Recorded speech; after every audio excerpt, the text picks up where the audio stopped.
I'm not quite sure of the appellant pursuant to a search warrant. There's another quote. Further, in that case, the sergeant could not identify appellant as a person on the side of the emails or on the other side of the emails or text. Lamb versus State, 246 Southern 2nd 400, 4th DCA case in 2018. A quote that I took from that says, a case involving authentication of a Facebook video, or videos here, is also instructive. In that case, the 4th District recognized a distinction between authentication of a video recording and an audio recording. An audio recording would be more akin to a communication that you can't tell the identity of the communicators visually. The 4th District acknowledged its prior holding that authentication of an audio recording, quote, should be made by the technician who operated the recording device or a person with knowledge of the conversation that was recorded. Quoting Santana versus State, 191 Southern 3rd 946, which is another 4th District case. So as far as authentication is concerned, Your Honor, and the PCA affirmed component, notwithstanding the articulation that is being made repeatedly by district courts of Florida, of this state, and by the 4th District, are that when you are introducing text messages, communications that are in print, audio, somebody has to identify the participants. You can't just put them in and say, this is the guy who said it. You have to lay a predicate of authentication, which the state is not attempting to do. So as far as relevance is concerned, they have to establish relevance of each statement. They can't just say, here are all the communications he ever made, and notwithstanding who he's making them with, whose statements are themselves hearsay, because his statements are statements of the defendant and therefore not hearsay, non-hearsay by definition, they come in. They have to establish the relevance. So we object. One second.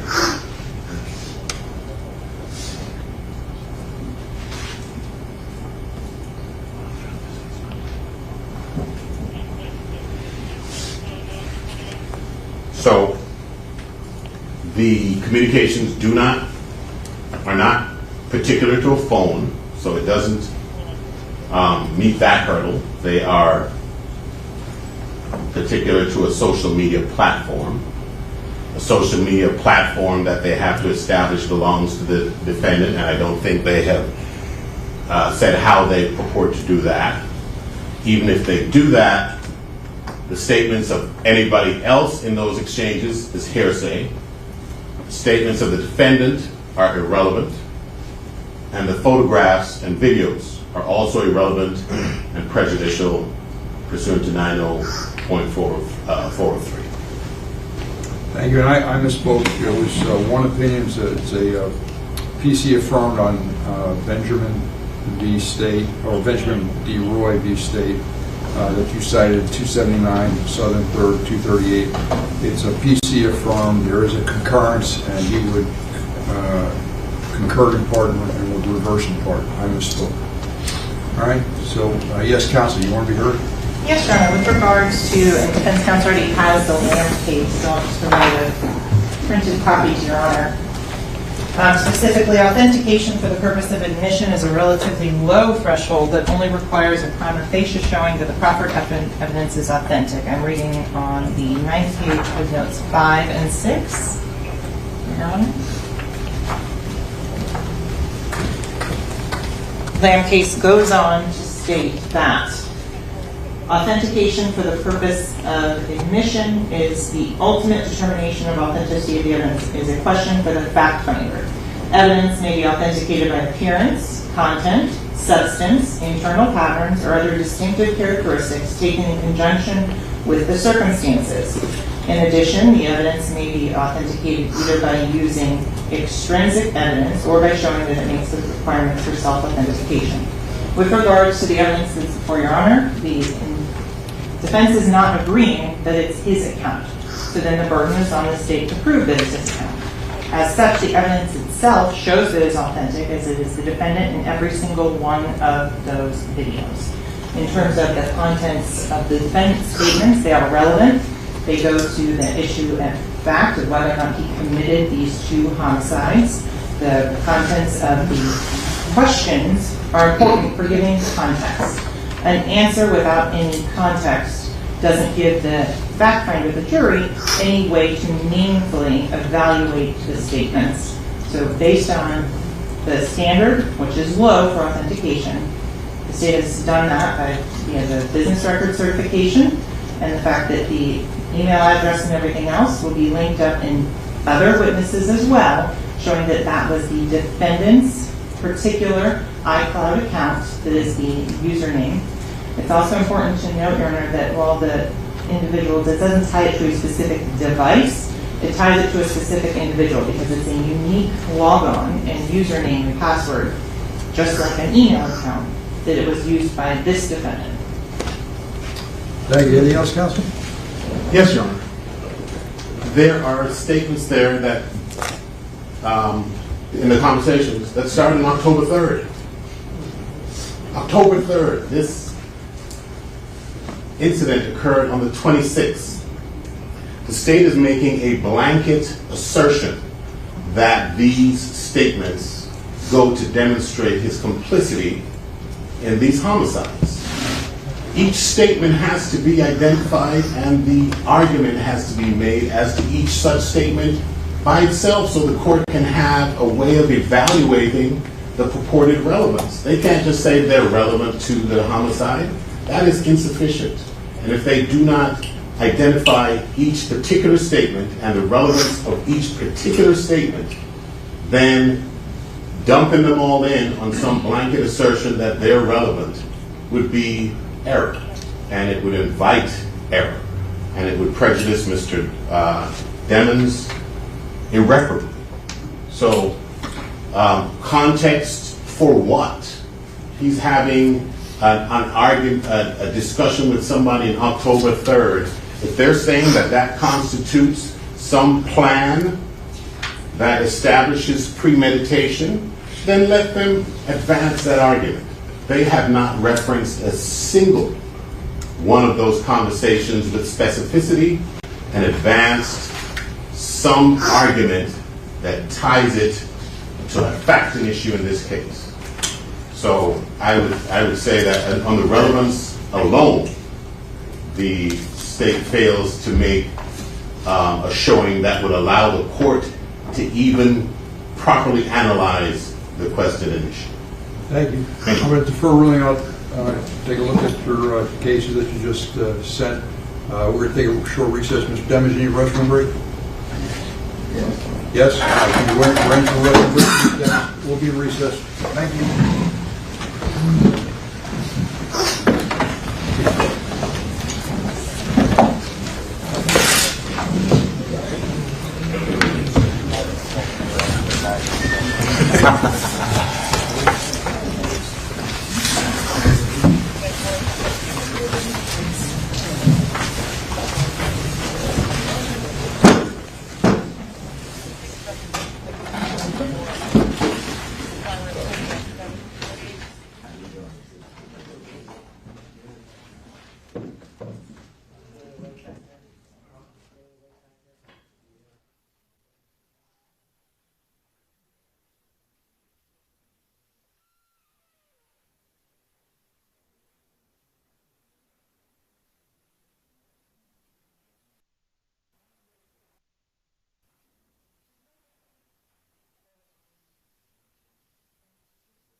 What are the benefits of using LinkedIn?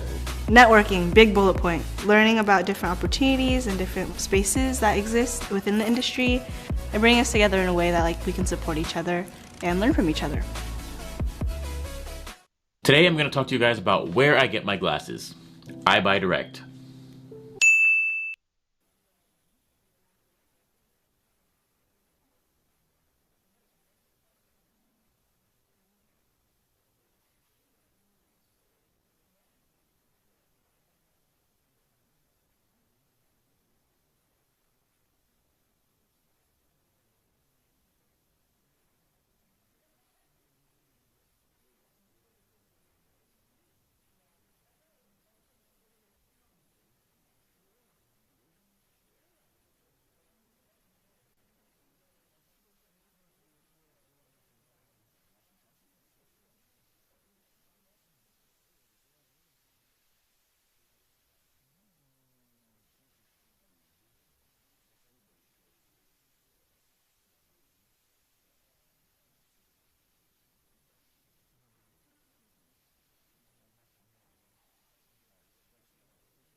attorneys, jurors in the jury room.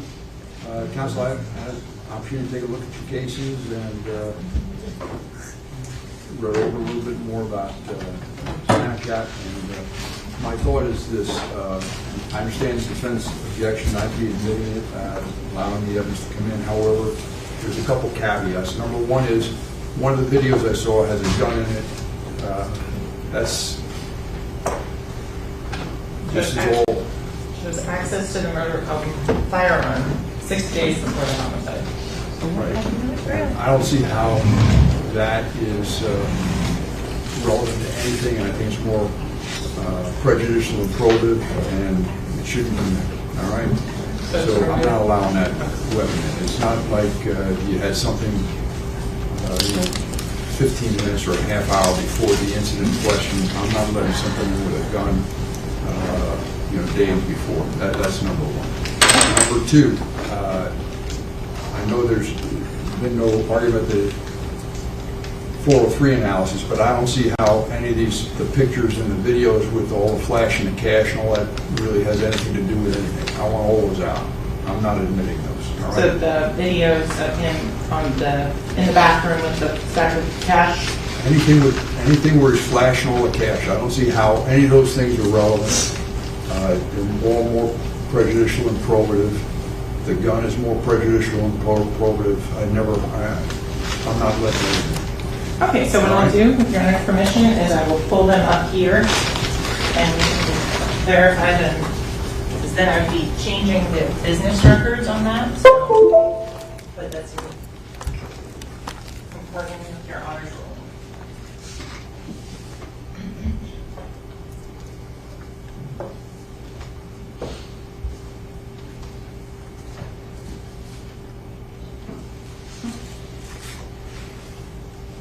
So that would be these 3 videos in the bathroom.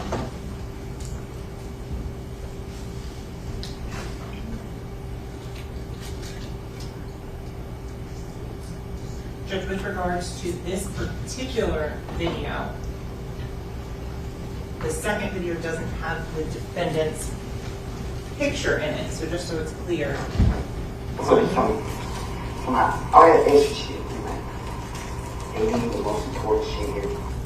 and so, Your Honor, what I would suggest is that I can modify that video to take out the part where the gun is there, and then, so it would just go from there and then excise the portion where the gun is shown, because that is showing who is speaking and showing who is then showing the driver's license. It's fine. The gun should be out. It's not Your Honor, staged before. could she at least articulate the relevance of anything? I mean, I understand. I heard your argument. I understand it. Okay. And I've overruled it. It is overruled. Overruled. The only thing I'm doing is on 403 analysis, saying that you can't. I don't see the relevance. I don't see the probative value of the gun and the cash being outweighed by overruled. Defense counsel is also asking to take out the photo of the song and their titles from whichever else. Right, I agree. Take it out. Murder on my mind.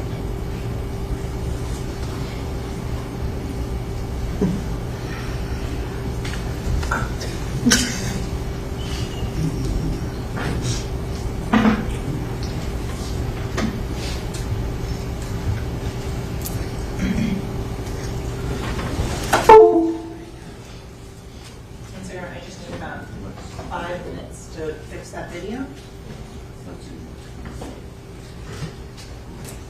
All right, we'll be in recess. You work on it. Thank you. Yes, sir, you want to say something? Yes, Your Honor. So has the court articulated its ruling concerning the visual images, the videos, the pictures, or has the court also decided that all the communications come in without the state asserting a relevancy objection as to each state, or a relevancy as to each state?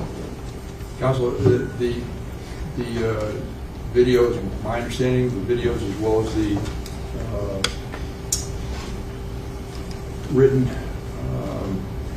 conversations, are you articulated and objected, saying they're not relevant and they can't be authenticated and things like that. And the objection is they can't be authenticated. We don't, because how Snapchat works, anybody could have done it. And counsel's suggesting to me that she needs to put it in to show that it's his, because he's the one that's picture on those accounts. It's authenticating. I know I'm the determination of what's authentic, whether it's authentic or not. I'm making that decision.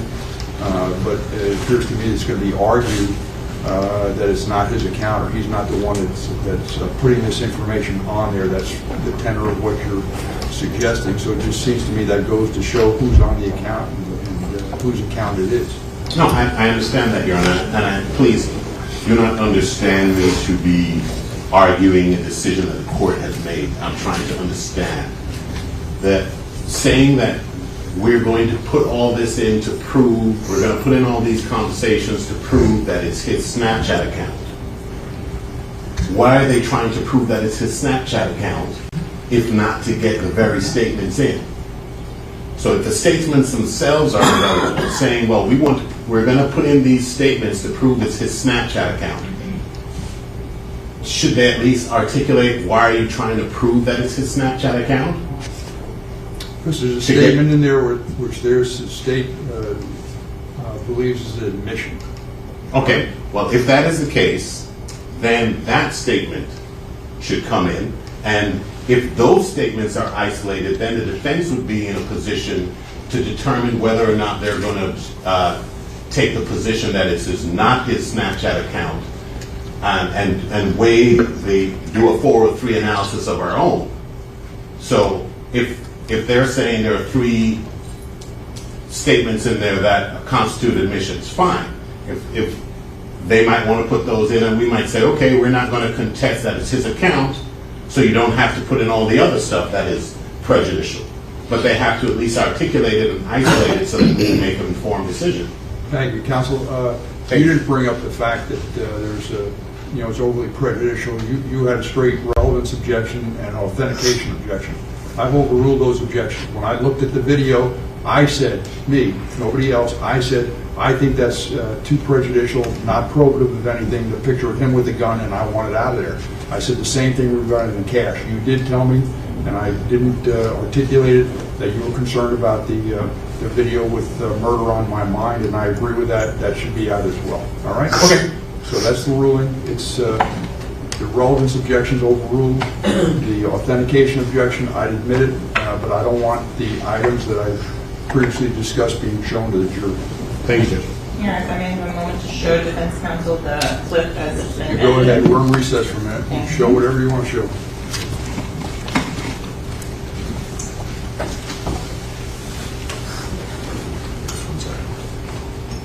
All the other ones are already taken out. This is the other one to take out the gun.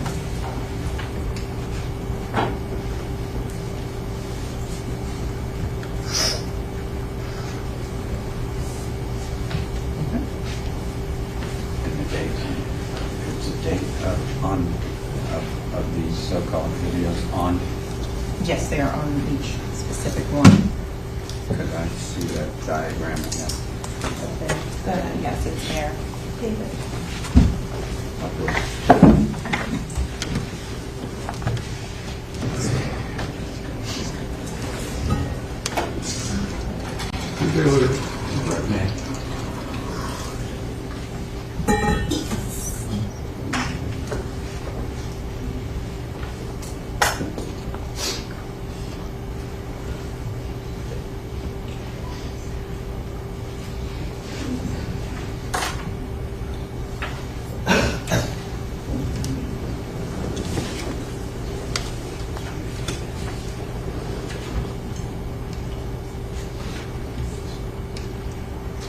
May I have a moment to speak to the second? Yes. Come on over. We're in recess.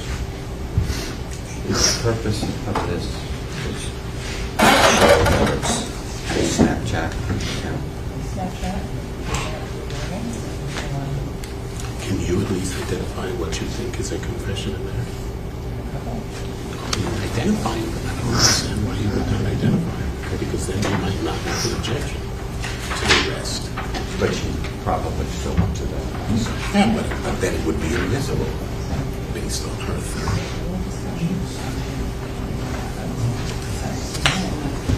Take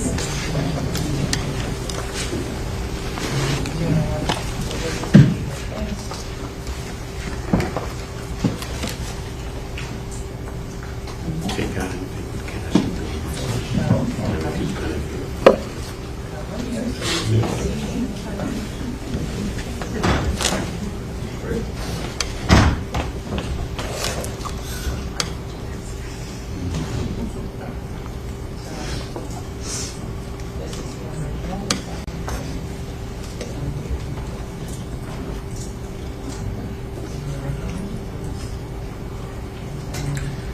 I'm not concerned about it. The judge said take him out. Take him out.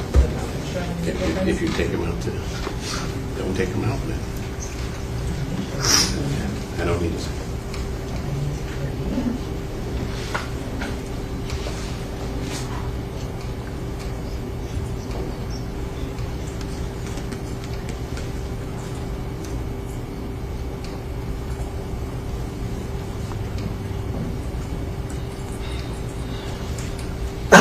And anything else about the remissions or census? No. No, I'm going to take the position that if you think there are confessions in there or statements that implicate him, identify them. This is the only